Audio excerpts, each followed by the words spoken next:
మీకుండే ఎటువంటి గ్రహ బాధలైనా గృహ బాధలైనా శాశ్వత పరిష్కారం కోసం సంప్రదించండి శ్రీనివాస జ్యోతిషాలయ. సార్ నమస్తే. నమస్తే.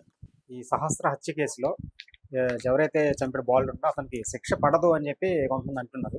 అసలు పిల్లలు నేరాలు చేస్తే శిక్ష వాళ్ళకి పడదా? అసలు మన చట్టాలు ఏం చెప్తుంది సార్? ఇది ఇంపార్టెంట్. ఎందుకంటే ఇప్పుడు అక్కడ నిన్న మన వాళ్ళు రిపోర్టర్లు వెళ్ళినప్పుడు కూడా అక్కడ ఉన్న చుట్టుపక్కల వాళ్ళు, ముఖ్యంగా మహిళలు, ఈ అబ్బాయికి ఉరి వేయాలి, ఎన్కౌంటర్ లో చంపేయాలి, ఈ అబ్బాయిని చంపేయాలి అనేది దాదాపు 95% అక్కడ జనం మీడియాతో ఆగ్రహంగా మాట్లాడారు.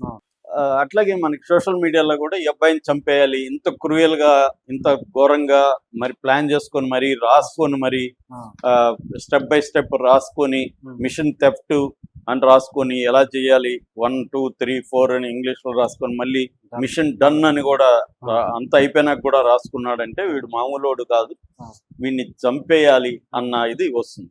అయితే ఇక్కడ చాలా మంది ఇప్పుడు ఏం మాట్లాడుతున్నారంటే చిల్డ్రన్ చంపితే, మర్డర్స్ చేస్తే కూడా వాళ్ళకి పెద్దవాళ్ళగా జరిగిన పనిష్మెంట్ చిల్డ్రన్కి ఉండదు కాబట్టి ఈ అబ్బాయి కూడా శిక్ష తప్పించుకుంటాడు, ఈ అబ్బాయికి శిక్ష పడదు. మన శిక్ష పక్కన పెట్టండి, అసలు యావజ్జావం కానీ పెద్ద శిక్ష అనేది పడదు అనేది ఇప్పుడు ఎక్కువ వార్తలు వస్తుంది. నేను దీని మీద నేను లాయర్ కాదు కానీ నా ఫ్రెండ్స్ అడ్వకేట్స్తో మాట్లాడాను, అలాగే నేను ఇంటర్నెట్లో కూడా దీని మీద రీసెర్చ్ చేశాను. సో దీన్ని గురించి మనం మాట్లాడుకున్నాం. ముందుగా చట్టాలకు వెళ్ళక ముందుగా అసలు పిల్లలు చేసే నేరాలు ఇండియాలో ఎలా ఉన్నాయి? పిల్లలంటే ఇక్కడ డెఫినేషన్ ఏంటంటే 18 ఏళ్ళ లోపల ఉన్న వాళ్ళని చిల్డ్రన్ గా పరిగణిస్తుంది చట్ట ప్రకారం. ఈ 18 ఏళ్ళ లోపల ఉన్న వాళ్ళు నేరాలు చూస్తే 3 రకాలుగా విభజిస్తారు నేరాలని. ఒకటి పెట్టి క్రైమ్స్, చిన్న చిన్నవి. 2 సీరియస్ క్రైమ్స్, కొద్దిగా పెద్దవి.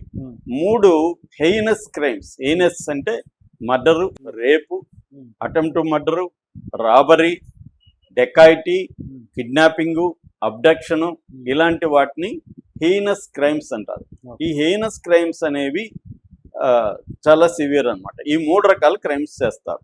ఇందులో మనకి ఫస్ట్ రెండు అనవసరం, హెయినస్ క్రైమ్స్. ఎందుకంటే ఈ అబ్బాయిది కూడా హెయినస్ క్రైమ్ కాబట్టి హెయినస్ క్రైమ్ చేసి ఎన్ని జరుగుతున్నాయి అనుకున్నప్పుడు ఓవరాల్ గా హెయినస్ క్రైమ్స్ అంటే మళ్ళీ డెఫినేషన్ ఏంటంటే 7 ఏళ్ల కంటే శిక్ష ఎక్కువ పడే కేసులు అన్నమాట. ఈ హెయినస్ క్రైమ్స్ అనే వాటిని లీగల్ డెఫినేషన్ ఏంటంటే 7 ఏళ్ల కంటే శిక్ష పైన ఉన్న నేరాలు చేస్తే దాన్ని హెయినస్ క్రైమ్స్ అంటారు. ఇలాంటివి సంవత్సరానికి పిల్లలు చేసే 18 ఏళ్ళ లోపల చేసే పిల్లలు చేసే క్రైమ్స్ సంవత్సరానికి యావరేజ్లో కొన్ని తక్కువ ఉండొచ్చు, 1 ఇయర్ కొన్ని ఎక్కువ ఉండొచ్చు, యావరేజ్లో 30,555 నేరాలు జరుగుతున్నాయి. పిల్లలు ఇన్ని నేరాలు చేస్తున్నారు సంవత్సరానికి. ఇండియాలో 30,555 నేరాలు. ఇందులో మర్డర్స్ 971 మర్డర్స్ చేస్తారు average per year. 54 culpable homicide అంటారు. అంటే డైరెక్ట్ గా మర్డర్ కాకుండా మర్డర్కి ప్రేరేపణ, అంటే వీడికి మనిషి చనిపోతాడని కూడా బైక్ ర్యాష్ గా తోలడము, అట్లాంటివి. దాన్ని culpable homicide not amounting to murder అంటారు, 304 సెక్షన్. సో ఇది 54 జరుగుతున్నాయి. అట్లా కాకుండా అటెంప్ట్ మర్డర్, చంపడానికి ప్రయత్నాలు 1426 జరుగుతున్నాయి పర్ ఇయర్. రేప్స్ 1136 రేప్స్ జరుగుతున్నాయి పర్ ఇయర్ చిల్డ్రన్ చేసే. తర్వాత అదర్ సీరియస్ క్రైమ్స్ అంటే కిడ్నాపింగ్, అబ్డక్షన్, డెకాయిటీ ఇలాంటివి 2359 పర్ ఇయర్ జరుగుతున్నాయి. ఇది మనకి ఉన్న లెక్క.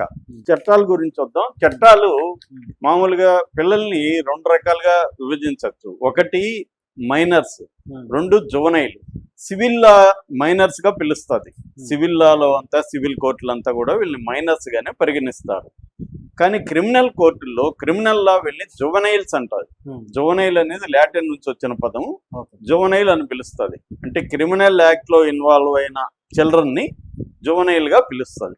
మనకి జువనైల్ చట్టాలు సపరేట్ గా ఉంటాయి.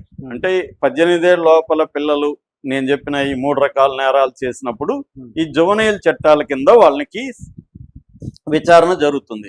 ఈ జువనైల్ చట్టాల చరిత్ర చూసుకుంటే మనకి 1850లో అప్రెంటిస్ యాక్ట్ అనేది ఉండేది బ్రిటిష్ వాళ్ళ కాలంలో. ఆ అప్రెంటిస్ యాక్ట్ కింద పిల్లల్ని విచారించేవాళ్ళు క్రైమ్ లో ఉన్న పిల్లల్ని. Hmm.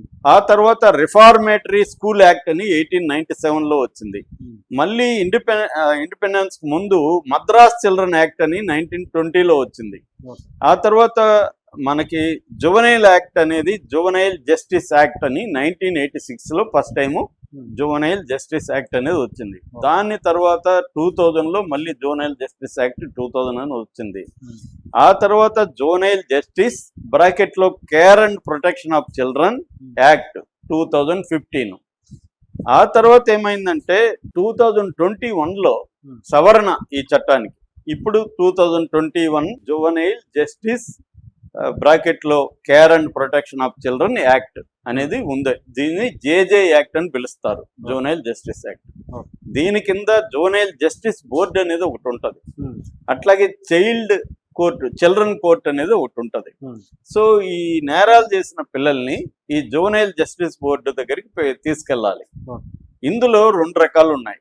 ఒకటి 16 ఏళ్ల కంటే చిన్నగా ఉన్న పిల్లలకు సంబంధించి ఒకటైతే, 16 ఏళ్ళ నుంచి 18 ఏళ్ల మధ్యలో పిల్లలు నేరాలు చేస్తే ఇంకొకటి. ఫర్ ఎగ్జాంపుల్ మనకి 2012లో ఢిల్లీ గ్యాంగ్ రేప్, బస్సులో గ్యాంగ్ రేప్ జరిగింది, గుర్తుంటుంది. So Nirbhaya gang rape. ఆ నిర్భయ గ్యాంగ్ రేప్ లో ఒక 16 ఏళ్ల కుర్రాడు ఉన్నాడు, 16-17 ఏళ్ళు. వాడిని అడల్ట్ గా ట్రీట్ చేసి శిక్ష వేయమని అప్పుడు డిమాండ్స్ వచ్చాయి. ఆ చట్టం మన జువనైల్ జస్టిస్ యాక్ట్ కింద అది చేయొచ్చు. 16 ఏళ్ళు పైనుండి హీనస్ క్రైమ్స్ లో పాల్గొంటే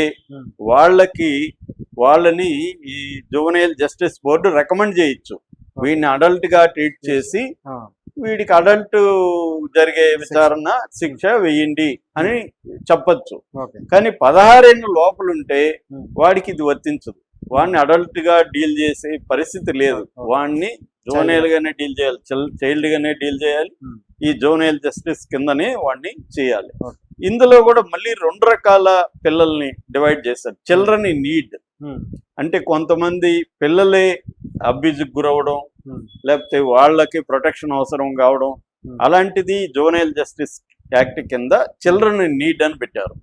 2వ category children in conflict with the law, చట్టంతో కాన్ఫ్లిక్ట్ లేకి వెళ్ళే చిల్డ్రన్. ఇప్పుడు మనవాడు ఈ కిందకి వస్తాడు. ఇప్పుడు ఇది ఓవరాల్ గా చట్టాలు చెప్పేది. ఇప్పుడు మనవాడిని ఎలా చేస్తారు అంటే, మన అక్యూజ్డ్ సహస్రాన్ని చంపిన కుర్రవాడిని శిక్ష ఎలా ఉండబోతుంది, అసలు పనిష్మెంట్ ఎలా ఉంటది, ప్రొసీజర్ ఎలా ఉంటది అనేది చూసినప్పుడు ఈ అబ్బాయిని పోలీసులు కూడా జాగ్రత్తగా డీల్ చేయాల్సి ఉంటది. పెద్దవాళ్ళని డీల్ చేసిన రఫ్ గా డీల్ చేయకూడదు. పోలీసులకు కూడా రేపు ఇబ్బంది అవుతుంది. అందుకని జాగ్రత్తగా డీల్ చేయాలి. విత్ ఇన్ 24 hours ఇతని జువనైల్ జస్టిస్ బోర్డులో ప్రవేశపెట్టాలి. ప్రవేశపెట్టినప్పుడు అక్కడ జడ్జి ఏం చేస్తారంటే చైల్డ్ ఫ్రెండ్లీ ఎంక్వైరీ అంటారు. చైల్డ్ ఫ్రెండ్లీ ఎంక్వైరీ చేయాలి. ఆ అబ్బాయిని చాలా జాగ్రత్తగా వాళ్ళ పేరెంట్స్ కానీ గార్డియన్స్ ఆధ్వర్యంలోనే డీల్ చేయాలి. జడ్జి గారు ఏం చేస్తారంటే ముందు ఏజ్ ని నిర్ధారించుకుంటారు. అంటే సర్టిఫికేటు, స్కూల్లో సర్టిఫికేట్లు, బర్త్ సర్టిఫికేట్ ఉంటే బర్త్ సర్టిఫికేట్, ఇవన్నీ కూడా జడ్జి గారు చూస్తారు. ఈ అబ్బాయి ఏజ్ అంతా, ఈ అబ్బాయిది వచ్చి 14 years అని చెప్తున్నారు.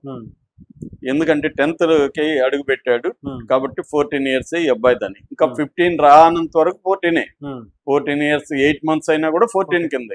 సో 14 years ఈ అబ్బాయి ఏజ్ అనేది ఉంది. అది కోర్టులో ప్రూవ్ చేయాలి. 14 years ఎందుకు ముందు తెలుసుకుంటారు.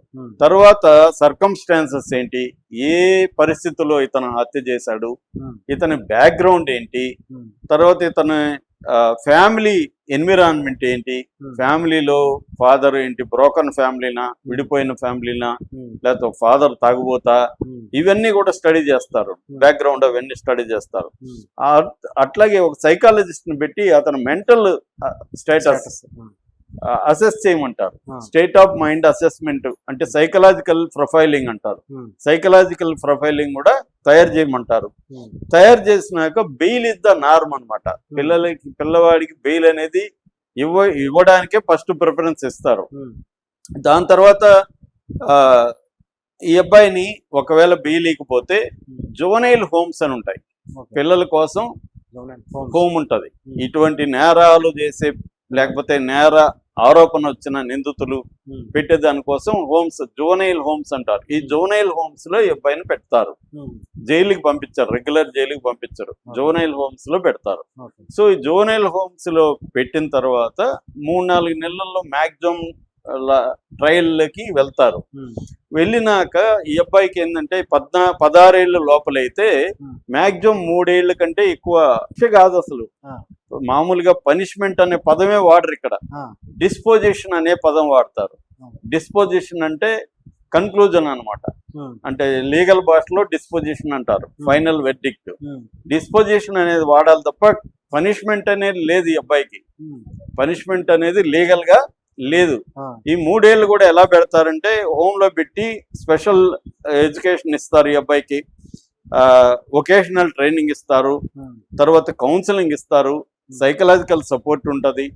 ఇది ఉంటది తప్ప ఆ అబ్బాయిని పనిష్మెంట్ అని జైలు అనే పదాలే లేవు అనమాట. ఈ అబ్బాయికి పనిష్మెంట్ అనేది లేదు, శిక్ష అనేది లేదు.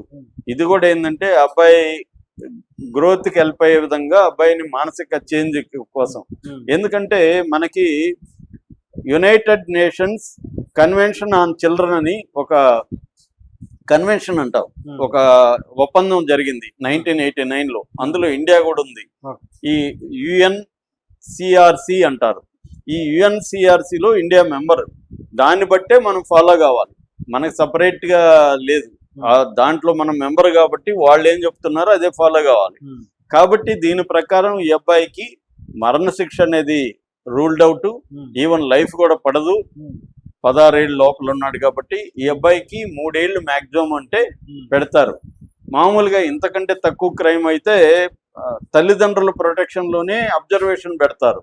కానీ ఈ అబ్బాయి హీనస్ క్రైమ్ మర్డర్ కాబట్టి మ్యాక్సిమం ఈ అబ్బాయికి జోనైల్ హోమ్ కి పంపించి 3 ఏళ్ల పాటు ఇప్పుడు నేను చెప్పినవన్నీ చేస్తారు. ఇది ఎందుకు చేస్తారంటే మనకి UNCRC ఏం చెప్తుందంటే పిల్లల్ని పనిష్ చేయకూడదు, రిహాబిలిటేషన్, రిఫార్మేషన్, రీఇంటగ్రేషన్, ఈ 3 ఇంపార్టెంట్. రిహాబిలిటేషన్ చేయాలి అంటే అబ్బాయి మైండ్, అతని పరిస్థితులు, అతన్ని ఎందుకు అలా తయారు చేసే దీన్ని మార్చాలి. ఎందుకంటే మార్చే స్కోప్ ఇప్పుడే సాధ్యమవుతుంది చిన్నపిల్లవాడు కాబట్టి. రెండోది రిఫార్మ్ చేయాలి, అబ్బాయిని మార్పు తీసుకురావాలి. మూడోది రీఇంటగ్రేషన్, మళ్ళీ సొసైటీలోకి అబ్బాయిని ప్రవేశపెట్టాలి. మారిన అబ్బాయిని తీసుకొచ్చి మార్పు తీసుకొచ్చి అబ్బాయిని మళ్ళీ సమాజంలోకి ఇంటగ్రేట్ చేయాలి అనేది ఐక్యరాజ్య సమితి ప్రిన్సిపల్స్ ని ఇండియా కూడా ఫాలో అవుతుంది అన్నమాట. అందుకని ఈ అబ్బాయికి మరణశిక్ష పడదు, లేకపోతే లైఫ్ పడదు, అసలు పనిష్మెంట్ అనే పదం వాడరు. ఈ 3 ఏళ్ల తర్వాత కూడా ఆ అబ్బాయికి క్రిమినల్ రికార్డ్ అనేది ఉండదు. రేపు జాబుకైనా లేకపోతే హయ్యర్ ఎడ్యుకేషన్ కైనా ఈ అబ్బాయి హ్యాపీగా వెళ్ళొచ్చు. క్రిమినల్ రికార్డ్ అనేది ఆ అబ్బాయి లైఫ్ లో ఈ సంఘటన ఉండదు. అంటే ఏదో ఒక పరిస్థితుల వల్ల లేకపోతే అబ్బాయి తెలియక, మెచ్యూరిటీ లేక ఈ హత్య చేసి ఉంటాడు కాబట్టి, పిల్లవాడు కాబట్టి, 16 ఏళ్ళ లోపలవాడు కాబట్టి ఈ అబ్బాయిని ఇలాగే డీల్ చేయాలనేది మన చట్టాలు చెప్తున్నాయి, ఐక్యరాజ్య సమితి కన్వెన్షన్ చెప్తుంది. దాన్ని బట్టి చూసుకున్నప్పుడు ఈ అబ్బాయికి శిక్ష అయితే పడదు. Thank you.